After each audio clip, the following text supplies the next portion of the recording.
Hey, what's up? What's up? What's up? What's up? What's up? What's up? I'm back again with my commentary about the games in the Premier League that was played over the weekend, specifically Chelsea. But I also like to big up my my Manchester United brethren and sistrins who support Manchester United to the fullest. And we all know Manchester United played Manchester City. And if you follow the game and if you follow the score, you know you saw the outcome of the game. All right. So if you're a Manchester United fan, big up your whole self. Give the video a thumbs up, comment, subscribe, like, and share. All right. Arsenal, big up yourself too.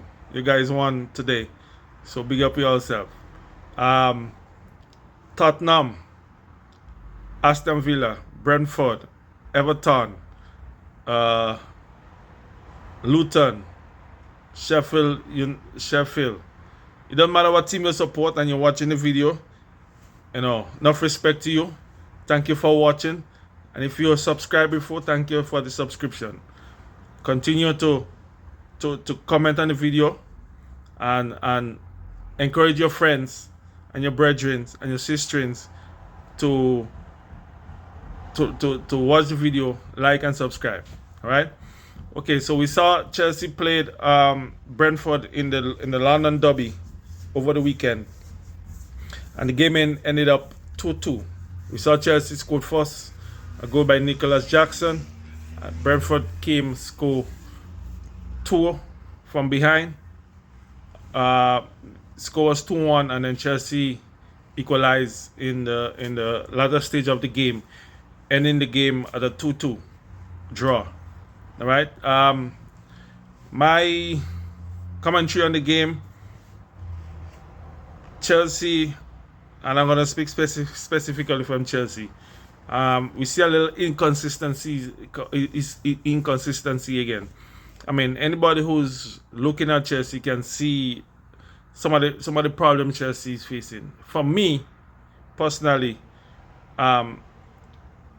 with Jackson again, Jackson, I've mentioned Jackson more, Jackson and Enzo Fernandez, more time in all my videos than any other players, because these players are not satisfied with those two players. Jackson, I could maybe give him my excuse him because he's young. He's just getting into the realm of things.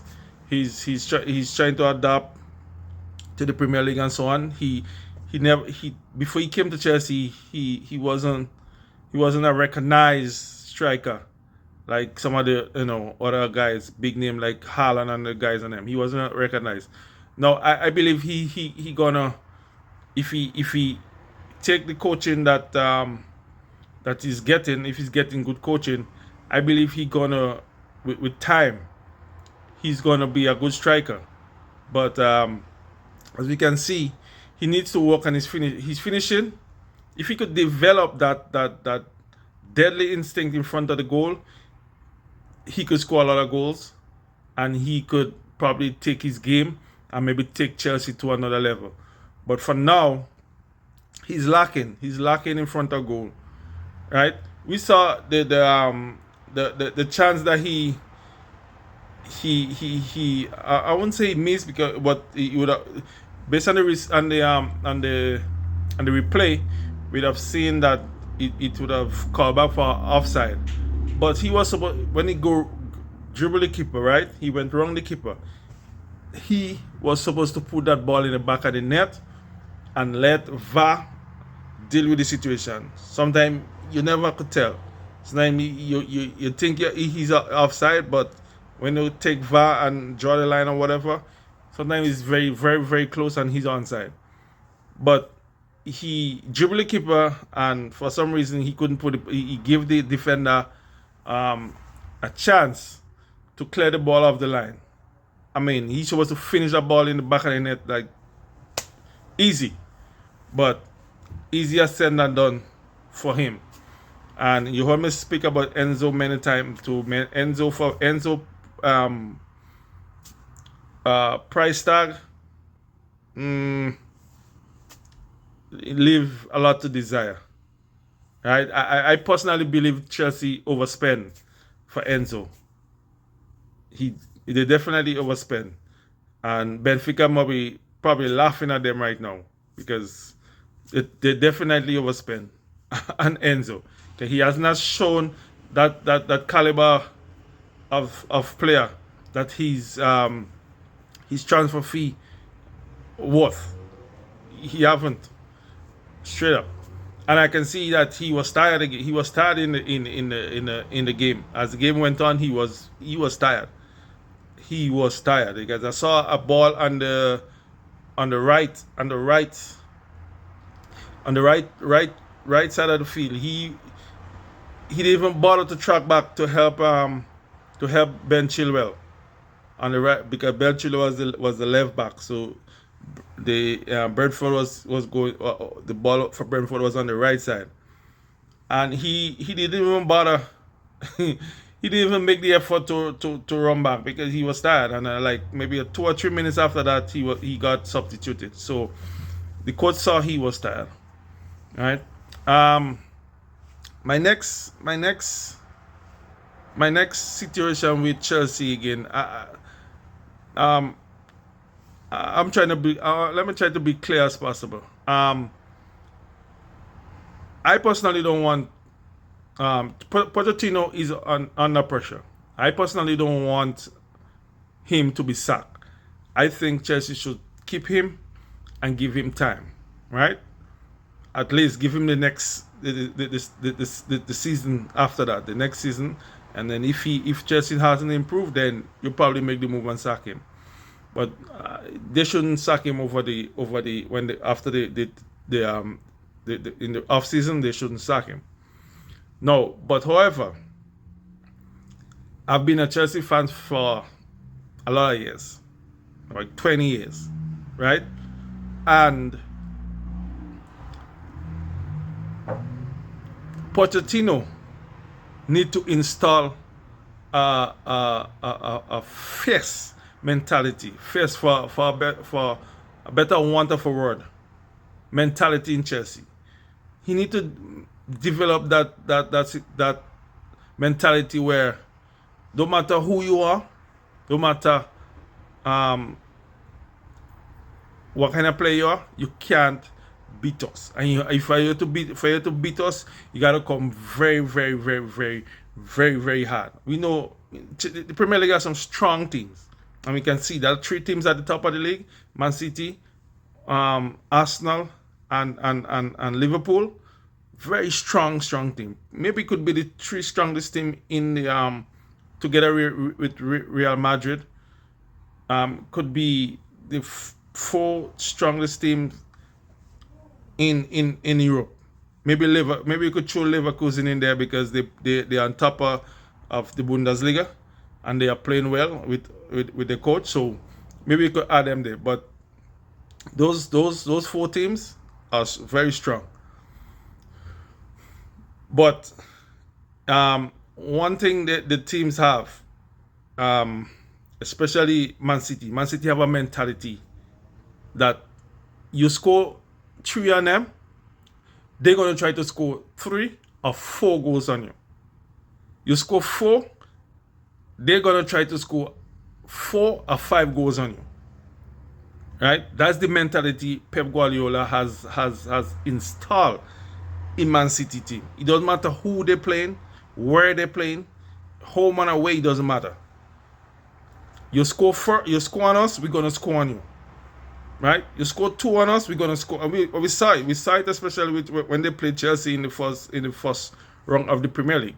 That game ended up with 4 goals. 8 goals. 4 goals apiece. 4 for Chelsea, 4 for Man City, and Chelsea went ahead in the game like twice. We saw it in the second round of the Premier League again with them and Chelsea again. With the game end up 1-1. Chelsea went ahead first, right? And Man City put on the pressure in the second half. a lot of stage and second half, and they tell themselves we have to score and we will score. It doesn't matter who defend, who goalkeeper. It doesn't matter. We have to score and we will score. You saw it again Sunday against Manchester United. They was down 1-0, and they just like turn on that switch, that pressure switch, and Manchester United got pressure like crazy until they end up losing that game 3-1. So for Pochettino to be successful in Chelsea, he has to install that mentality. It's like we against the England and the whole of the Premier League. They are talking about Mourinho did it. Mourinho did it in his first stint with Chelsea, where that he put in the players' head that they don't like you because Chelsea spend a lot of money to buy players. The Premier League, these teams don't like you, deep team don't like you, deep team don't like you. So it's we against them, and that that worked under Mourinho time.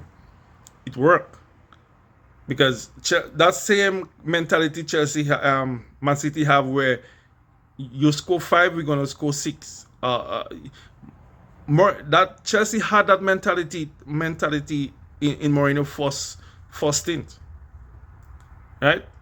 He had that. It was hard to beat Chelsea. When you had John Terry and these guys and them there, that's them kind of leader, Drogba. It's hard to beat them, right? Because they had that man. We're not going down without a fight, and we have to win that game.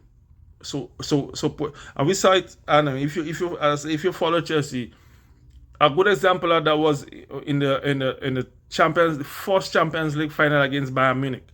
If you remember, Bayern Munich scored first, right? Bayern Munich scored first, and Chelsea just had the belief that we're gonna score. We're gonna score and we will score. It don't matter how Bayern Munich defend, we're gonna score. And Drogba, if you know the history, Drogba scored a great header and sent Chelsea send the game into extra time and then penalty kicks, and Chelsea won on penalty kicks, right?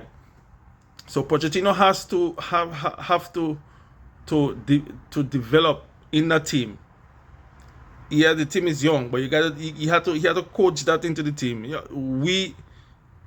Especially when we start with Stamford Bridge. Stamford Bridge is the first place you have to start.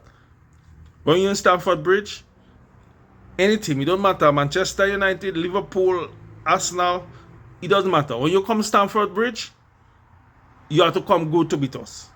And we're gonna run you, we're gonna play you, we're gonna just try to win the game like any means possible. And once you start develop, because Pochettino, to me, I could be wrong, because I never followed him like that when he was coaching Tottenham, and we know Tottenham was playing good football. But the thing he had at Tottenham, he had experience. When he went to Tottenham, he had experienced players. The Tottenham team wasn't a young team like that, right? He had experience together with the young players like Kane and Son and the guys and them. But he had experienced players together with the young players. Chelsea, you have a lot of young players, a lot of young players, right?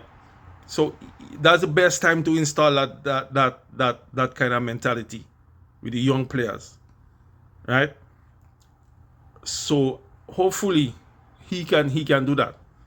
Hopefully he could do that. And I wish he could do that too, because we can see over and over the inconsistency, and that is because of lack of experience. Lack of experience. There is no leader in a team with the experience to say, guys, you know what? We have the lead. By any means necessary, let's keep the lead or let's score more goals. Right? You need a leader there. Like Chilwell is the captain for the and James is the captain when he's playing, but I don't get the impression that they have that kind of authority in the dressing room. like past captains like John Terry and those guys were. Right? They don't come across like they have the authority to say in the dressing room and say, guys, let's turn it up a notch and motivate the players to do better. Because we see when Chelsea under pressure, they get shaky, especially the defending. And defending not only the defenders, but from the whole team. Right? It seems to me that they move motivated to play against Man City because that's like arguable that's the best games so far. Right? They didn't play bad against Liverpool in the finals. But Man City, this team, they seem to be more motivated for. I don't know why, for some reason. It happens. It happened with other teams. When Chelsea was on top, there's teams that come like no matter what, they come to fight them and beat them. Right? So I hope Pochettino could install that in his team. Install that kind of mentality in his team, like a dog mentality. Like, you know what? You come in Stamford Bridge, you gotta come good to beat us. And once he start getting that into his team, I believe Chelsea gonna be, moving back up the table. But I don't want they shouldn't. He's under pressure, and I hope he deal with it. Chelsea, every time Chelsea lose the game, they might come and they win 1 or 2, and then you have to have a consistency. Now Chelsea have to try to make that run now to be at least 8. 8 in the table, not 11th. Try to be at least 8 in the table. The Premier League is very difficult, eh? The Premier League is very difficult to gain points, especially when you're lingering in that middle section there. It's very, very, very difficult to get out. And the teams at the bottom, the last set of teams there, the Premier League is so difficult. It's a difficult league that when you get stuck in a position there, it's very difficult to put runs together and win games. You can see the closeness up there. The closest, the 3 teams on top, you can see the closest in the points. 1 point, 2 points, 3 points separation, right? No one is taking the advantage and take a 6 or 7 point lead, because the Premier League is so difficult to do that. So I know for Chelsea it's difficult to get out of that 10th, 11th position there. But if you can beat the team above you, you have to beat the team under you. Straight up. If they cannot beat the team above them, they have to beat the team under them.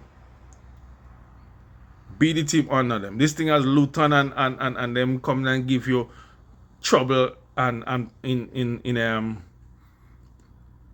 Stamford Bridge. That them shouldn't happen. Shouldn't. Right? And Luton have the mentality I was talking about. Luton have the mentality. They're strong. They're strong. They're powerful guys, and they know they might be better than you in the air, especially. So they play to the strength, and they make it difficult for you to beat them. Right? So hopefully, Chelsea gonna end this season strong. They're still in the FA Cup. And the Premier League, so hopefully we could end this season strong, right? So as I said before, like, subscribe, share, right? Subscribe and share, like and view the video, right? Manchester United fans, hard luck. You guys get a 3, but we know you're coming up against a giant, which is Manchester City. And then we have next weekend we have some nice games again. We have the 2 giants at the top, Liverpool and Manchester City. Let's see how this game gonna go. But I'll be glued to watch the outcome of the game next weekend. Alright? See you soon. If you're having problems, get help. If you're going through a little stress period, get help. Speak to someone. Don't take matters in your own hands, and speak to someone. Okay, speak to someone. Don't hold it in. Speak to someone. So see you soon. Until then, later.